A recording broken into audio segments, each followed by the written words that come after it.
The holidays are a time to feel and create joy. And what could be more joyous than the look on her face as she unwraps a stunning new jewelry piece from Blue Nile? How about getting 50% off your purchase? Blue Nile offers premium quality, priced below traditional retail. Their online experts are available 24/7 to answer any questions and make sure you've picked the perfect gift.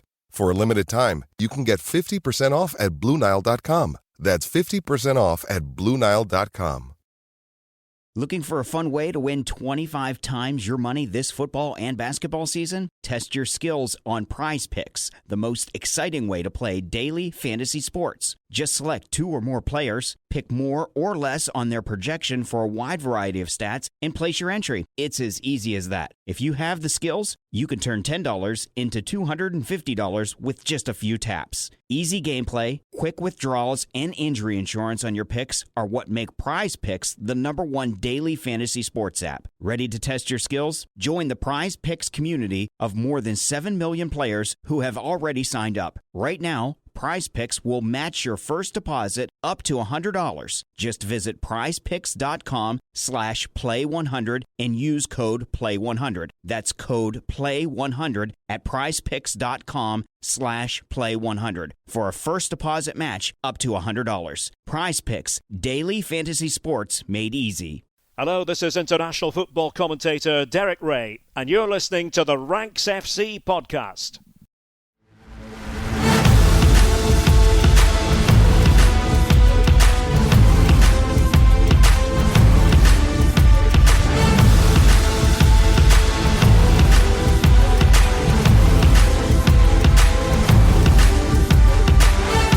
Hello Rank Squad and welcome to Ranks FC. This is your favourite football podcast back for another week. My name is Jack Collins and I'll be your host today, and I'm joined by our transfer guru, Mr. Dean Jones. How you doing, mate?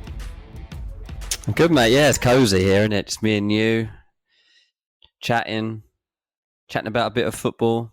I tell you what, I've made a big change, mate. I've made a big change in my life and my working life. I've gone back to notebooks.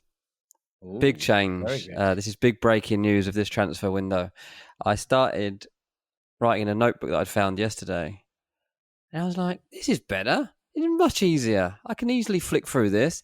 So today's podcast, today's ranking is all coming straight out of a notebook. So if you hear me flicking through the pages, that's it. We're going old school. There's no more notes being made on my Mac for the foreseeable future.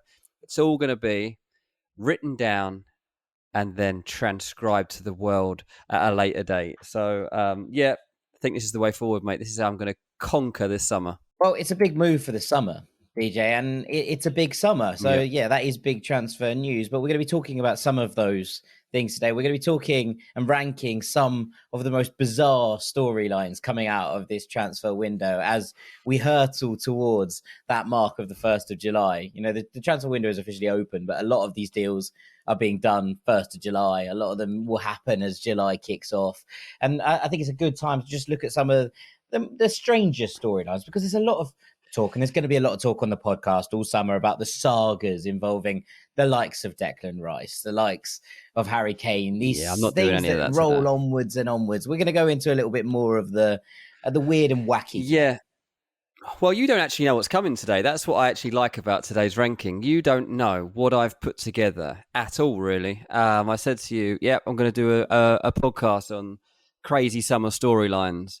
And so you've probably got an idea in your head of what might be coming, and it might not be that at all, mate. It might be none of that. So I'm excited to see your reaction, actually, to this ranking, because as I started it, I had one thing in mind, and then it changed as I started putting the list together.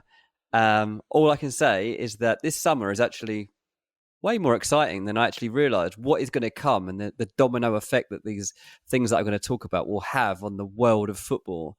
This is one of the biggest summers of football we've ever known in our lives. Yeah, absolutely. Absolutely. I mean, another big twist for the summer is that we're changing up part 3 of this podcast today for the first time. We're going to take a Yes. swing at something different over the summer. We've asked some of the Ranks FC community to send us in their hot takes. We've got 3 of them today to play out. We're going to play them out to you, see what you think of them, and also have a little bit of a discussion around each of them as well. So that's going to be the new part 3, and I'm really excited about that new format as well.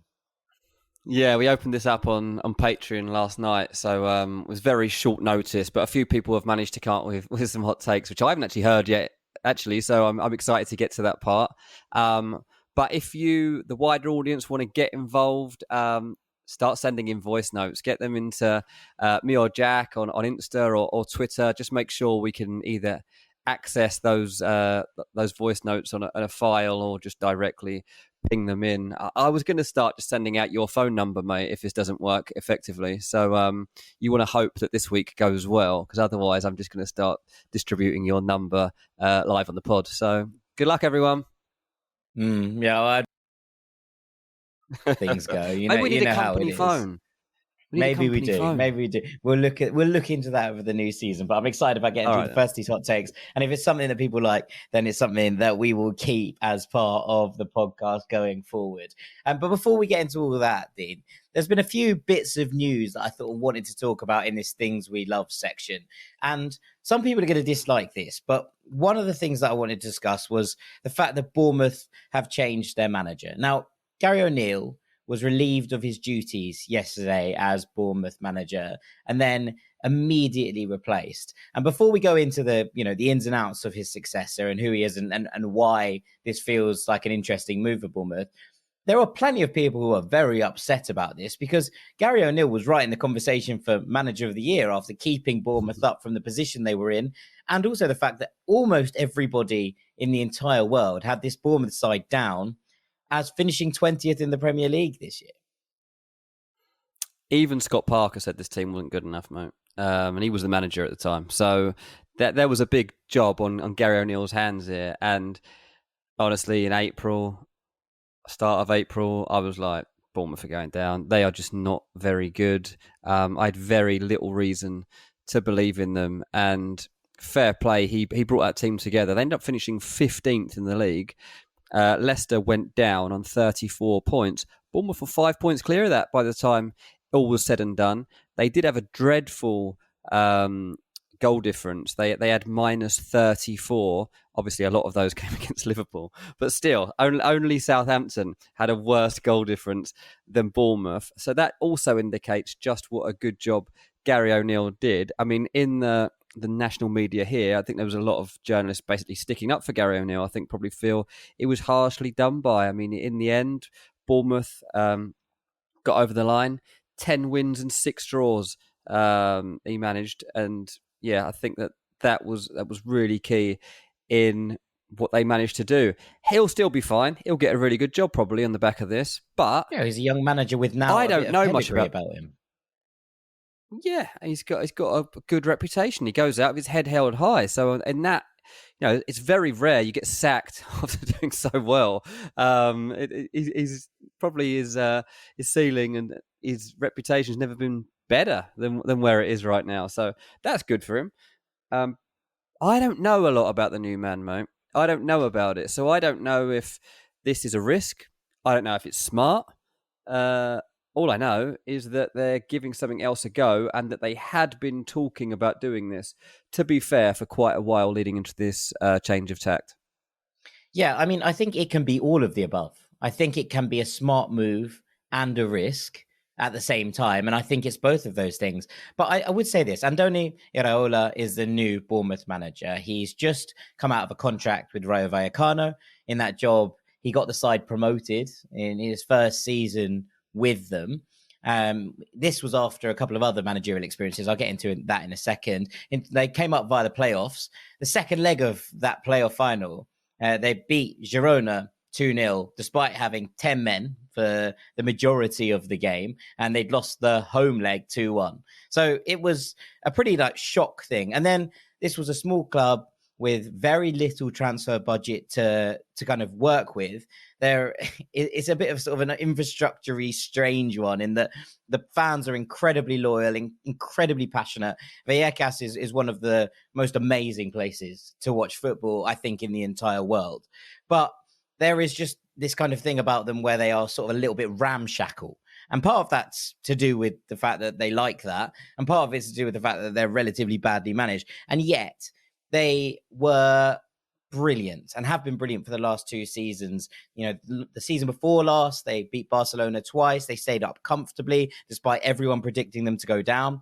Then this year they went on further from that. They finished 11th. Earlier in the campaign, it really looked like they were on the kind of charge of a European push, and it fell away a little bit in the second half of the season. But you can kind of accept that considering the budgets that they were playing with.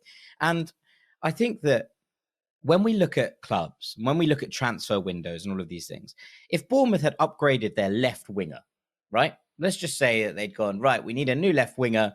We think that our current left winger is okay, but we're relegating him to the bench because we want to move forward. That's kind of standard practice for clubs, isn't it? You know, you bring in a new person to kind of shift the order onwards and to try and continually improve. I don't understand why that's so different with a manager, because what Bournemouth have done here is gone, okay, Gary O'Neill has done a really good job. He's taken us to safety. There have been question marks, I think, generally among the Bournemouth fan base, even towards the end of things. They're very grateful to him, but they're also at a point where I think they were like, maybe that's the highest level he could achieve with this club. They've got an incredibly ambitious owner in Bill Foley, who wants the club in Europe in the next couple of years, who has tasted success with his hockey team, the Golden Knights of Las Vegas, and who has been happy to chop and change and mix things up in order to try and get where he wants. And so if you can upgrade a winger in that regard, I think you can upgrade a manager as well. And I would say on the surface that this is a managerial upgrade. You know, you look at everything that Iraola has done in his managerial career so far, and I think that you're looking at someone who has punched upwards with every single team that he's had. He went to AEK Larnaca after he finished up his club playing career. He played for Athletic Club for a long, long time. He was captain there, and he reached the Copa del Rey final, Europa League final. I think they qualified for the Champions League. He was managed by Marcelo Bielsa, by Ernesto Valverde. He then went to New York and was managed by Patrick Vieira. He played in the same team as Frank Lampard, as Andrea Pirlo, some other, wonderful footballers, David Villa.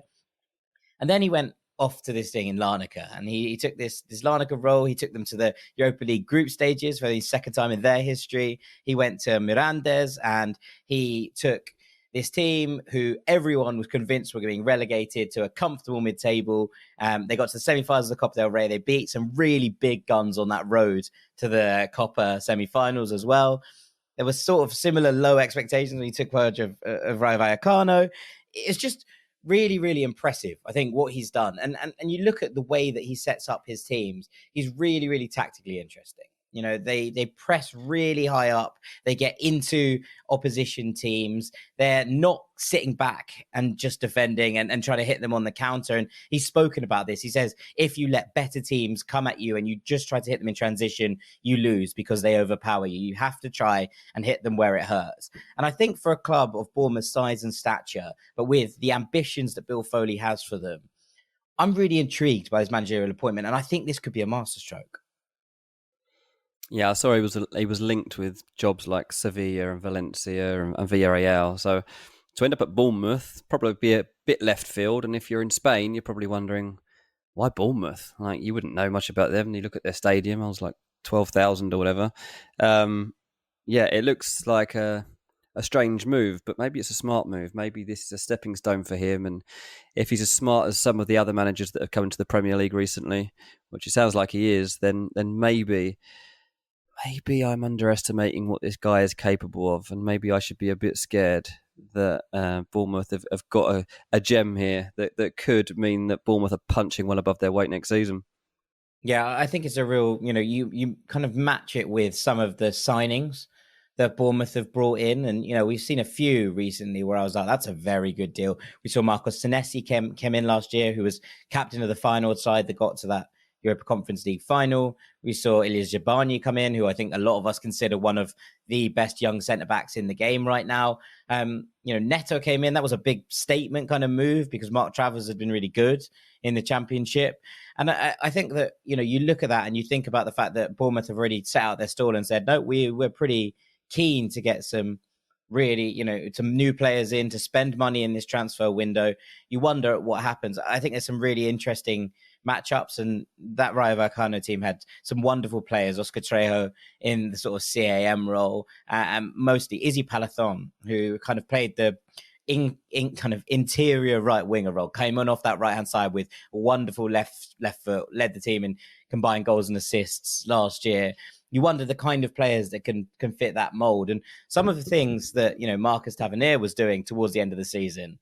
You think, okay, all right, are you going to be able to fulfill that kind of role? I wonder who plays in the six for them. I don't think that there's a natural player that comes in here and looks at this and goes, okay, who kind of steps into that six role for Bournemouth? Because I think that when you look at actually how they've set up this season, Rayo Vallecano, one of the really important things is having someone like Santi Comasagna, who basically sat at the bottom of their midfield and allowed the rest of the team to function around him. Now, Comasagna is out of a contract. There's been plenty of talk that he might be looking at the likes of Villarreal, that Betis are interested, Valencia are interested. I wonder if Bournemouth go in for him. He's 26 years old, Spanish, and he's out of contract at Rayo Vallecano. And I wonder if he now follows his manager to Bournemouth, because I think that's one of the areas that they're really lacking in terms of having a kind of out and out six who's willing to not only drop into the defensive line, but also be able to screen in transition. And so there's lots of questions to answer about what this team looks like. Now, I'm not saying that Bournemouth are going to play the exact way the Vallecano did under Iraola, but I think that there'll be plenty of things for Bournemouth fans to look forward to. Kicking onwards into, getting high and getting at people. They're good on the ball. They don't sort of sit back and just allow teams to hit them. They love to win the ball back high up. There was a graphic recently that was talking about the fact, and it was one of the things that Martin Ødegaard was the player who won the ball, most regularly. Up in the final third and getting at it. And in that graph, you were looking at the kind of 10 players in the top 10. And so Martin Ødegaard, you won it in the final third 49 times in the last league. It's only Europe's top 7 leagues. João Mario from Benfica was in there, and Guisa from Napoli. 2 of the top 10 were Iraola's Rayo Vallecano players. Izzy Palathon and Oscar Trejo, both in this top 10. For winning the ball back high in the final third. And I think it's going to be really interesting to see how that develops at Bournemouth and what kind of style, that kind of aggressive front foot pressing that he puts in here at Bournemouth. So yeah, I like it. It would be my thing we love this week. I think it's lots of fun. Yeah, lovely. Maybe this is a crazy situation which I've overlooked for my main ranking, but you've covered it, mate. That sounds like good stuff. Yeah, absolutely. Right, let's get into that main ranking. I'll be handing the floor over to DJ after the break. Don't go anywhere. Welcome back to Ranks FC, where it's time for our main ranking, and I can't wait for you to get into this one. So the floor is yours, Mr. Dean Jones. Can you hear this? That's the notebook. That's the notebook with all the gems in it. And here we go. The ranking is about to get underway. This, people, is why you can be excited about a footballing summer where there's not really actually any football taking place at the moment, because there are some massive stories that are going to be uncovered. And the first one, I can't avoid it. I mean, I'm just going to start at the top because this is the biggest game changer we've possibly ever seen in football. Saudi Arabia. Saudi Arabia has changed everything, and it's certainly changed my job. It's absolutely ludicrous, the number of players being linked, the number of possibilities that suddenly exist for players who otherwise would be stuck at clubs. It's absolutely mad. I mean, Ronaldo obviously went first, signed for Al Nassr, and when he went, I thought it was crazy, but I understood it, like ridiculous money. But he predicted, this is going to become one of the biggest leagues in the world. I think he's even thinking like this could be one of the top 5 leagues, because in terms of the names that are landing in Saudi Arabia now, you're actually looking at a league that, from a personnel point of view, might start to outshine like Liga. Now, personally, I'd probably still prefer to watch Liga because of, the everything attached to it from a footballing standpoint, youth that comes through, the famous clubs and the support and everything else. But in terms of the players that we're going to be seeing on show, everybody is starting to wonder, when are the Saudi Arabians coming for me? We've seen Benzema go. Kante's going. Ruben Neves is going. That's a game changer at his age. Edouard Mendy, he's finding his way out there. You look at other players that are being linked with Saudi Arabia. Sergio Ramos has been linked. Bernardo Silva, Pierre-Emerick Aubameyang, Kalidou Koulibaly, Ziyech, Thomas Partey, David De Gea, Son, Brozovic, Firmino, Hugo Lloris, Angel Di Maria. The list goes on and on. Like, there is nowhere that they're not willing to try. They even tried Messi, obviously, but couldn't quite take it that far. By the end of this summer, I was initially told, actually, I'll set it out where I was initially told. I was told by someone, it's realistic that they could take 50 big names to Saudi Arabia this summer. And that was about a month ago. And I was like, no chance. I was like, if 5 big names go there, then they've done well. And I'm reevaluating that now. And I'm like, okay, 50 probably is still a stretch. There might be 50 recognisable names. And I bet 25 of them are decent European footballers who have got proper standing in the game going over to the Saudi Pro League. And it won't stop here. Managers will be next. Managers will be targeted. They're all going to look to grow this. They've got big plans. There's going to be TV rights all over the place. They want people watching these players. And I think that the reach of it is going to become huge. Now, as I say, from my point of view in the job, it's come from nowhere, really. But I think even from like a business standpoint and like any conversations that take place, it's still catching out people that have worked in the game even longer than I have and more intimately than I have. Because one thing I was also told is like some of these players, when they first enter negotiations about the opportunities in Saudi Arabia, they're not even entirely sure which team they're signing for. I think that suddenly starts to become more clear as you get into the discussions. Now, PIF obviously own Newcastle, and they've got their claws into 4 clubs at the moment in Saudi. Al Ittihad, Al Nasir, Al Hilal, and Al Ali. So they're the 4 that the players are basically being distributed across mainly. And yeah, mate, I've never seen anything like this. The fact that players are actually having to jump at it, there is so much money going here. You look at Kante getting £100 million over 4 years of his contract. I mean, it's just crazy. Even for millionaires, this is silly money. 500 grand a week, a lot of them are going to be earning, playing in a league that is definitely below them. But, in any job, if you're offered this sort of life-changing money that not only, these players don't need to be set up, but they are setting up generations of their family to be absolutely sound, and their friends probably, and their friends. So I understand why people would be looking at it. I think it's sad in a way that players like Ruben Neves are having to go down this path. But yeah, mate, this truly is crazy. The amount of players that are being offered the Saudi move and are going to have to consider it. I've been reading quite a lot about this recently, and one of the best articles I've read is by Matt Slater on The Athletic, and it basically is looking at the idea of, is this a bubble in the way that the Chinese Super League was, or is this a boom and a new dawn in the way that something like the IPL was in cricket, and it completely and utterly changed the game? And I think you have to look at some varying things of this. It's one thing bringing in a load of talent, and actually I think that something that the Saudi League has going for it is that clearly there is a football culture and a desire to watch football and a kind of burgeoning people in stadiums, etc. Boots on the ground thing that already exists within the Saudi game, right? People love football and they're going to football, and this is the sport that they want to be going and watching. And part of this then is trying to learn that. The difficult bit is trying to bring the floor upwards.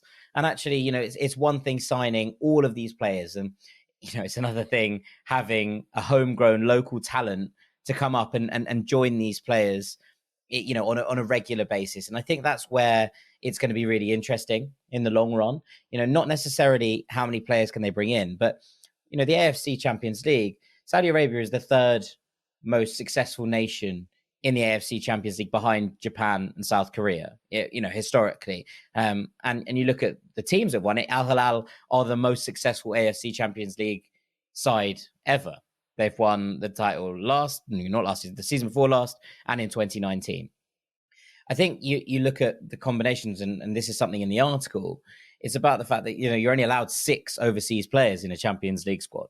So how do you fill out the rest of it? Now, obviously, we saw Saudi Arabia at the World Cup. We saw them, put together some really impressive performances at times in the World Cup. So base level of talent there. It's a question of whether that stretches further around the country and they can get those grassroots levels up further and further as we go along. And so that's, I think, going to be the really interesting thing. It's not necessarily the imported talent. Obviously, that's the thing grabbing headlines at the moment. But actually, the success of the league, I think, kind of determines on whether they can use that boom period of bringing in really good talent, managers, coaches, whatever that is. Can they then utilize that to bring the floor up and make sure that the players kicking around? Because we saw a massive fall off in the Chinese Super League, that they were basically the original plan actually ended up hurting local talent. That's probably because it was quite badly managed, right? And it does look that the SPL is actually going to have a better management around it and all of these things. And look, we can debate the morality of all of this all day. And I'm sure that there are plenty of different people exploring that dichotomy. I don't know the answer to that question. And so I think that when you're looking at this, I'm kind of trying to look at it from a football perspective. And, when you're actually looking at how all this has worked, it's, the game they're playing is they're trying to make the SPL one of the best leagues in the world, right? That's ultimately what they're trying to get to. And the question mark then becomes, is that all done by bringing in talent, or is that also done by building an infrastructure, helping to kind of shift the dynamics of the game at grassroots level? Is that going to happen? I don't know what the answer to that is either. But I think that's the thing that's going to interest me of all the things here, as opposed to anything else. It's new aspirations for people from that region to grasp to see these players on their doorstep, on their pitches. Certainly takes that to a new level. If you're going to try and grow something, then why not get the best players in the world producing right in front of you? So I think, from that standpoint, it's interesting. No idea if it's going to be successful, to be honest, but they're going to have fun trying at the very least, it seems. So that's something that's going to be ongoing all summer. I don't like the term SPL. That is reserved for the Scottish Premier League. They're going to have to look at some rebranding around that, because I do not want it being known as that for the rest of time. Now, mate, the second point. We are 1 month away from one of the biggest stories, the biggest moments we've seen in our football watching lives. It's a moment we knew would happen one day, but we didn't know it would come this soon. Leo Messi is going to make his MLS debut in 1 month. This is game-changing. So probably mid-July. That's when we're expecting Messi, without any setbacks, to step out on an MLS pitch for the first time. Now, we don't know the exact game for sure yet. It is suggested that it'll be at Cruiser Bull in the League's Cup, and that is being played on the 21st of July. So that's the game that is kind of being earmarked right now for Messi's debut for Inter Miami. Now, what we should remember is the big unveiling hasn't even happened yet. Messi's obviously just been on international duty. He's going to have a short break, and then we're going to get that confirmation we all wanted, and we will find out exactly when. But there has been some kind of murmurings about this being the game. Now, if it's not that game, it might be a couple of days before that. MLS All-Stars play against Arsenal. Get Messi on that pitch. That is the game that should be his unveiling. That is the game That's unfair. when He Messi should can't get play out if there. he hasn't No, it's made an not. MLS appearance. No Why? chance should he be allowed to play. Because he's not an MLS Of player. course he should. If they want to win, they got to get Messi on the pitch. If they want to win, they need Messi. Yeah, that's true. But I think that's so unfair on people who've been playing in MLS. Like, you can't sign someone Mate, and put them think into they're the gonna All-Stars mind. team straight away. They're not going to mind, mate. They're not going to mind. It's it's like you saying, Dean, I'm really sorry. Fabrizio Romano wants to come on. Okay, I wouldn't take. I'll get my I wouldn't flip you out, mate. I wouldn't flip take you it. out for no. I wouldn't flip you out for very kind of nobody. you. Oh, that's very kind. Listen, the other game that people are really going for is Inter Miami play against Atlanta, your boys. That game is coming on July 25th. Now, they've already started selling out this. the Mercedes-Benz, right? It's already, they opened the big tier for it and they were like, here we go. We're like, oh, okay, cool. Mate, tickets for these games are ludicrous prices. So for that first League's Cup game on the 21st of July, you're looking at about $2,500 at the moment if you want to get into that one. That Atlanta game, I've seen tickets going for $10,000 if you want to get into that one. The others after that are all looking like $500-$600 at the moment on the resales. But this is what we're entering now. Whenever Messi goes on this tour of America, people are going to be flocking to the stadiums. This is a huge moment for MLS. This is bigger than Beckham, bigger than Henry, bigger than Zlatan, bigger than Steven Gerrard. Messi, 806 goals across his time at Barca and PSG, just over 1,000 games. This is absurd. This is like a player still able to achieve everything. He's probably going to collect a Ballon d'Or in this year when he's playing at Inter Miami. He's going to probably get that Ballon d'Or trophy while playing there. That is a moment for MLS2 to celebrate. This is huge. Like, I can't believe that this is happening, especially in the off season. Like, when most people are just getting ready for next campaign and stuff, we're going to be seeing so much around Messi's bow. I mean, on the MLS official app, it's only a couple of days ago that they took this off, but like the top 6 stories since the day that this transfer was kind of announced, it's just been Messi. They can't let it go. The same on their Insta, like until last week, and some of the comments start to say, lads, can we just talk about some of the games for a minute? Like, we know he's coming, but we got to talk about some other stuff until he's here. Hani Mukhtar's out here banging in hat tricks and just got another absolute tear for last year's MVP. And like, he must be like, my guys, I'm doing loads of good stuff. Oh, mate. What do you think it's going to be like Messi in America? I think it's going to be amazing. But it's 3 different things, right? Because there's, did you see the tweet yesterday from Miami's owner, Jorge Mas, who tweeted 3 shirts, 3 pink Miami shirts with just coming soon. See, is that Messi, Busquets, Alba? Because if it is, and Tata Martino looks like he's going to be, the new coach, there's a lot going on here. That's a sudden shift. And I mean, look, the thing is that you look at MLS and look at the table and look at how Miami have played so far, and it's been pretty poor, right? It's been pretty poor. They're rubbish. The question is, are they going to be able to turn this around? We're past the halfway point of the season now. Miami are bottom of the East. They have less points than anybody apart from LA Galaxy and Colorado Rapids. They are currently 7 points off Montreal, who are currently in the last playoff space in the East. Are they going to be able to turn this around in the time that they have left?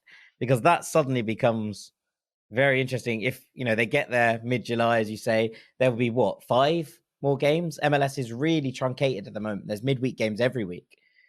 It feels like that could be a little bit late to actually try and turn this around for a playoff push this season. And imagine the kind of madness if all of this noise, all of this has been happening, and obviously it will be for next season as well, and fine, whatever. But if Miami then miss out on the playoffs, it's going to be like, oh God, this has all been for nothing to begin with. At least in the first season, it's not turned them around as fast as they could. And that's why I think they'll be desperate to get these players in ASAP. Yeah, they're not going to miss out on the playoffs, are they? They'll make sure that there are players coming in that make sure that they are about to go on one hell of a tear. Mass, as part of his quotes this week, says we've been preparing our roster for Messi's arrival, so we left an enormous amount of flexibility, and we will be making additional signings. We do not have to dismantle our team, but I can say we will be potentially making between 3 and 5 signings. As you say, he held up 3 shirts. That suggests to me that there's going to be 3 big names coming, and Messi and his mates might well be riding to the rescue, and it's going to be fun to watch. I mean, look, anytime they get a free kick, it's in the back of the net. No one's going to stop it. Like, unless it's off target, you're not going to stop it. It's hard enough. Like, for the very best goalkeepers in the world are struggling with these free kicks. So, I'm sorry. MLS is about to see something they've never seen before. As I said before, we've seen some massive players. I didn't even mention like Rooney when I was going through those other players earlier. Like, there's been a lot of players now go over there and make an impact. But this just hits different, obviously. I'm waiting for Ronaldo to join him. I always thought that Ronaldo and Messi would be there at the same time. Be interesting to see how the next year goes for Ronaldo, and whether he starts to consider that he might go there, because obviously there's been talk about him having his own franchise and things like that in the future.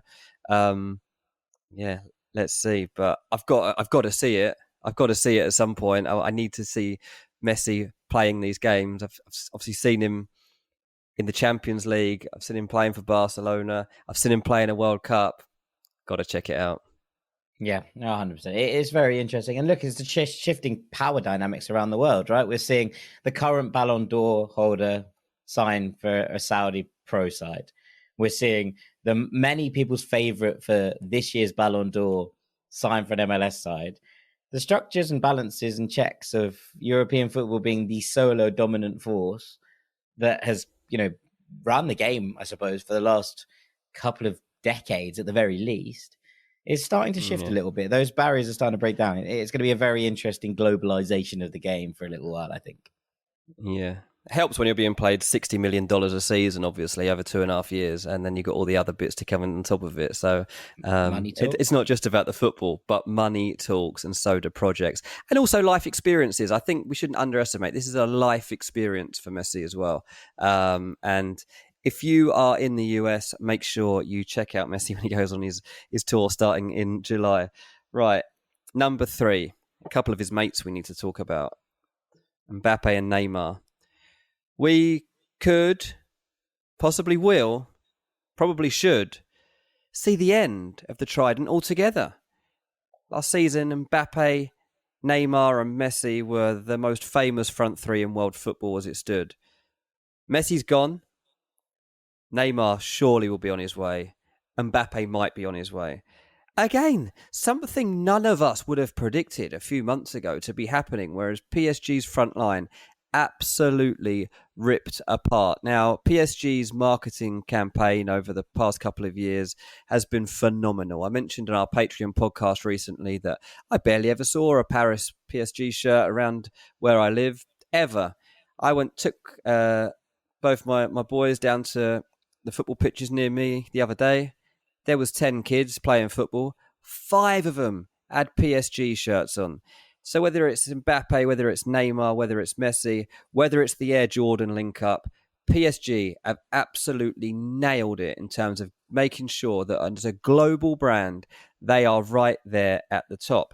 But how will they fare when they don't have these players? Because you're starting to hear about a very different philosophy of players that they might bring in. I mean, Harry Kane is mentioned. I don't think Harry Kane would join PSG, but beyond that, there's talk of like Marcus Thuram. There's talk of Wilfried Zaha.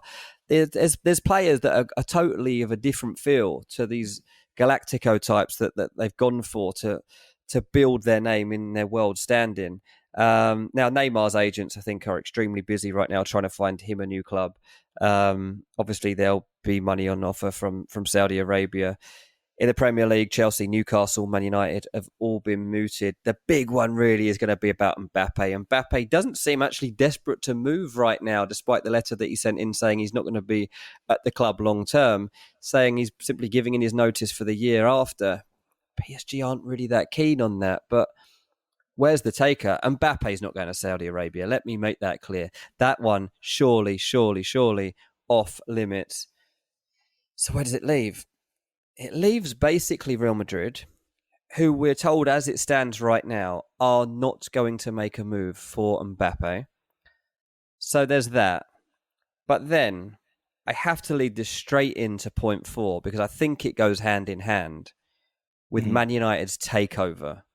That is the other big, crazy storyline that is yet to properly unfold for this summer. Now, be honest, it should be done by now. This has been going on for like 6 months, and I'm quite bored of it. It's like the power struggle between Sheikh Jassim and Sir Jim Ratcliffe and Ineos.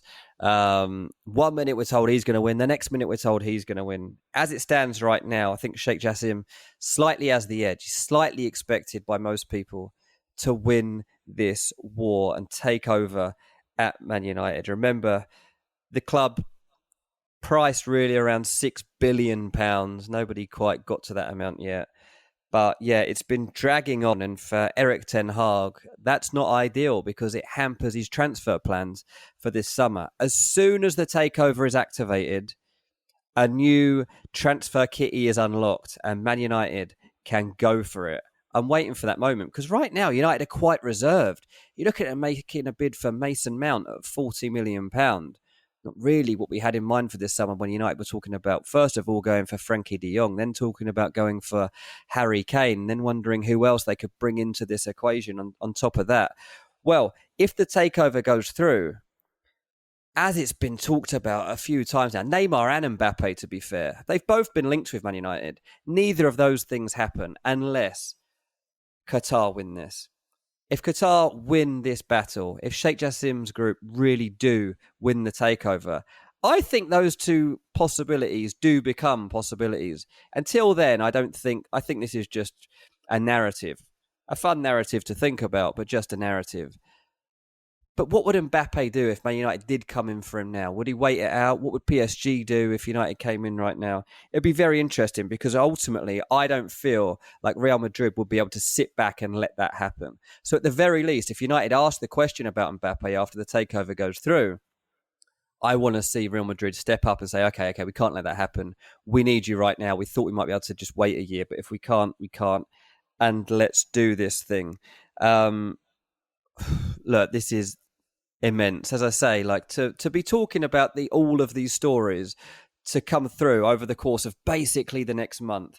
That's all the Saudi money, Messi's debut, Mbappe and Neymar potentially being available from PSG. Man United about to undergo one of the biggest takeovers we'll ever see in football. Is absolutely astronomical. And whichever side of the fence you sit on, whether you want the Sheikh to win, whether you want Sir Jim Ratcliffe, the local boy, to edge them out, whichever way that is, it's still going to be an absolutely monumental moment. And it needs to happen soon, Man United fans will be hoping, because they need to get into this transfer window properly. As I say, right now, going after Mason Mount and potentially Rasmus Højlund isn't really enough. That's not what's going to define their season next year in terms of shaping them up to challenge for the Premier League or the Champions League. So, yeah, what did you think, mate? Was that the kind of ranking you were expecting of how crazy this summer is going to turn? Well, I was expecting something a little bit off the wall, and I think you've delivered in those regards without it being too niche. If you'd gone into a deep dive on who was going to sign for the Estonian champions, then that would. You would have done that. I wouldn't do that. I would be up my street. But equally, I wondered how it was going to play, and I think what that's done is a really nice overarching view of actually how this all looks, because there's so many unknowns and kind of fundamental bits to this transfer window that feel different, whether that is MLS, and we've seen some, there will be big names going elsewhere apart from Inter Miami, and there are question marks over who's going to go in as a DP at Nashville, who probably need a number 9 to kind of sit into these gaps. There's a few more bits and bobs I think that are going to be different this year. And you look, and we talk about things like, okay, Karim Benzema or Cristiano Ronaldo takes the lead on going to the Saudi project. Suddenly, the next summer after that, we see Karim Benzema go there. We see N'Golo Kante looking closer to moving. We start to see all of these movers and shakers. And I wonder if there'll be a similar effect with players looking MLS. And then that's something that maybe needs to be considered as well. You know, if other players are going, well, if Leo Messi plays there, then that's going to be something that will attract players to the league in the same way that I'd imagine Cristiano Ronaldo playing for Al Nassr has probably attracted some players to go, well, if it's good enough for one of the greatest players of all time, it's probably good enough for me, and they're going to play me a bucket load. And that those two things in tandem, I think, are important. The first domino is often a big domino.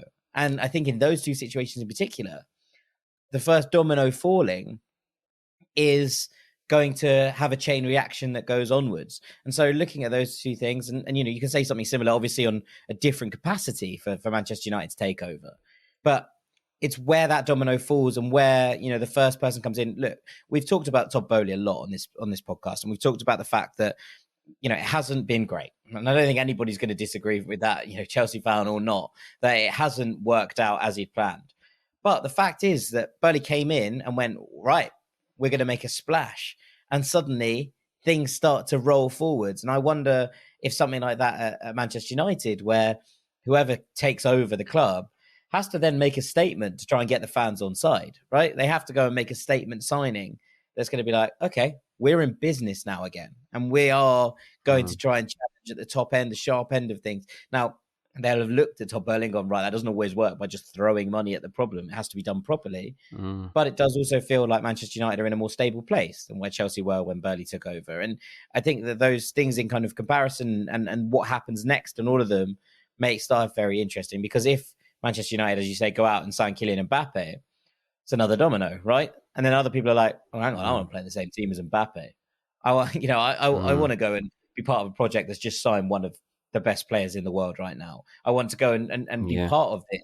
And all of the dynamics change on the back of some of these kind of overarching bigger storylines. And I think what that ranking did was kind of really hit nail on the head with a lot of them. Things can change fast. You know, we spoke on Patreon about the fact that 2 years ago, Chelsea won the Champions League.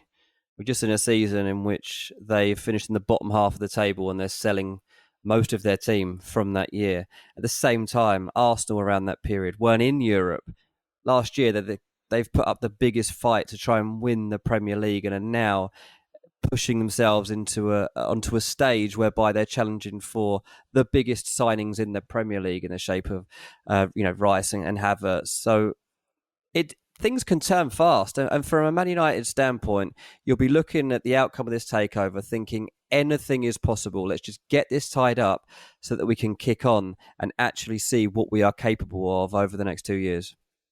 Yeah, absolutely. Absolutely. It's going to be a very, very interesting summer. So thank you very much for that ranking, Mr. Dean Jones. Right, after the break, we're going to be doing the first of our hot takes of the summer, taking 3 of the Ranks FC community and hearing what they have to say. Stick with us. Welcome back to the Ranks FC podcast. It's time for some hot takes. It feels a bit full circle, this, doesn't it, Dean? This is where we used to start BR Football Ranks back in the day. We used to start with hot takes. Exactly, yeah. I was trying to think yesterday. I was like, how can we shake this up a little bit and make it feel different through the summer? And as we move forward, like, what are we going to do with the segments and stuff? Like, there's no melon of the week, gibberish, you know. You want to leave it for a bit to keep it fresh. And I was remembering when we went to Chicago, we did our Vox Pops. It was one of my favourite episodes we ever did of BR Football Ranks, and talking to people from the Chicago Fire, some of the fans, and some of the sound bites that we got out of that. I was just cracking up. I still crack up now when I think about some of the hot takes that people had of football, and I was like, I want more of this. Like, I enjoyed that. Let's see if we can get some good hot takes in. So thank you to those who did deliver at such short notice ahead of this episode. And I haven't heard these, so you're going to be getting proper reaction from me on these hot takes. And I hope this sticks. I hope people want to keep sending them in because it could be great. Yeah, agreed. All right, let's start with an old friend of this podcast, Clack, who is one of the most active people in the Ranks FC community. He's got something to say about Declan Rice. Hello, Rank Squad. Clactota here, straight out of Swindon in the southwest of England. And my hot take is that Declan Rice won't be leaving West Ham this summer. So let me elaborate on that just a little bit. He wants to leave West Ham because he wants to win big trophies. Well, come on, let's be real. He's not going to win any bloody trophies at Arsenal. It's Arsenal. What I see happening is him staying for another year, playing another blinding season at West Ham, and then getting a transfer to a club that he really wants to go to, Chelsea, next summer. So yeah, there's my hot take. While I'm here, I just want to send my love to the Discord family. Special shouts to Evan, Andy Mergs, Ben, B-Money, Jose, Billy, Alvin, Erin, Lucas, even the biggest bunch of lovable reprobates. I love you guys. Take a bullet for you lot. Yeah, man, I love the pod. Absolutely loving the work you guys are doing. Live and let live. Love everybody. And who needs Sam Tithe anyway? Oh, Clack. He was going to take a bullet for the Rank Squad, his friends in the Discord. If that wasn't a good enough advert for why more people should not be over on the Patreon, then I don't know what is. Like, we need to just take that quote out and stick it on a poster, because that is different class from Clack. That line was actually better than his hot take, to be honest with you. But it should be put out here that Clack is a West Ham fan. We should probably caveat that straight away. So that does inform his opinion, I'd imagine, a little bit. But this is a hot take, I think. It's very hot. I mean, as we are recording this, Arsenal's second bid for Declan Rice is going in, and I don't think it's satisfied West Ham. The early indications are that the structuring of it isn't going to be okay. So we're still not there. So Clack's still got his man at West Ham as we stand right now, and Arsenal cannot afford to annoy West Ham too much here, because they won't do it. They will refuse. And Declan Rice, while he does want the move, I don't think he's going to properly kick off about it. Now, one thing that could stop Clack getting his wishes is if Man City did join the battle, as there are small threats of them doing right now, but they haven't stepped forward yet. It is just Arsenal in this conversation. So, yeah, he's that was very good, Clack, and I'm sure you are wishing and hoping that this aggravation does kick in and that West Ham just tell them to get lost. But we'll see. We'll see. Very good, Clack. I think I thought his take on Arsenal not winning trophies was a little bit harsh, considering that Arsenal are the most successful club in the FA Cup. But that it fits, because with the first offer that went in, the 80 plus 10, the plus 10 was stuff like, if he wins the league with us. It's like, well, we really can't count on that. You've just missed out on it. Everybody else is getting stronger. We don't really want you to win the league because we're West Ham and you're Arsenal. We don't want that add-on. That's not of any interest to us. If you were Man City and you were saying that, then we'd be like, okay, fair enough. We'll get our money next year. But as it stands, he's got a point. Like, there's no guarantee at all. There's no guarantee of league wins. I think there are probably a relative, the way that Arsenal are projecting at the moment, there's a relative chance of trophies, I think. So I think that might be a bit harsh. But ultimately, I think Crack is probably wrong with that take. It's a good start. It's a good start. We will see. It's a good start. Right, let's cross the pond, shall we? And let's hear from Jacob Connell. Hey, Rank Squad. My name is Jacob from Cleveland, Ohio. Hope y'all are doing well. My hot take is that if you were starting a brand new football club and you had the ability to pick one midfielder to start your team with, Frankie de Jong deserves to be on the 5-man short list. Maybe not number 1, but he needs to be top 5. He's 26, entering his prime without a significant injury history. He's shown phenomenal mental fortitude at Barcelona. And most importantly, I think his skill set, more so than almost any other player, allows him to paper over cracks in the team. His ball retention is incredible. The ball just sticks to his feet. His ability to drop deep, receive the ball, turn, and drive through the lines is arguably best in the world. His defensive work rate, highly underrated. Highly underrated. He isn't Declan Rice, but he shows elements of that in his game. I don't think people realize quite how good Frankie de Jong, when he's mentally locked in, how good he is defensively. If I don't know who my other midfielders are and I'm starting a brand new team, Frank de Jong is one of the very first names I would consider in that midfield. What do y'all think? Yeah, I mean, I'm not sure it's that hot a take. He plays for Barcelona. Yeah, I mean, look, we discussed this before, right? Building blocks. We've had an episode on this before. It was one of my favorite episodes we ever did. And it was about building blocks in teams and who you peg around. And one of the things we've always said is one of the players you always try and build around is a defensive midfielder. But I think that when you're looking at those, the players, if you go, right, I'm building a team from scratch, I was like, right now, I think Rice is in that conversation. I think Rodri's in that conversation. I think Kimmich is in that conversation. You look at maybe someone like Jude Bellingham, obviously not quite a 6, but who, if you were going to build a team around, there's Tchouaméni is probably in this conversation. Camavinga might be in this conversation. But I think, further than that, Frankie de Jong is definitely in the conversation too. Like, it would be a bit mad to ignore him, I think, at this point, considering the ability and the point of the career that he's in.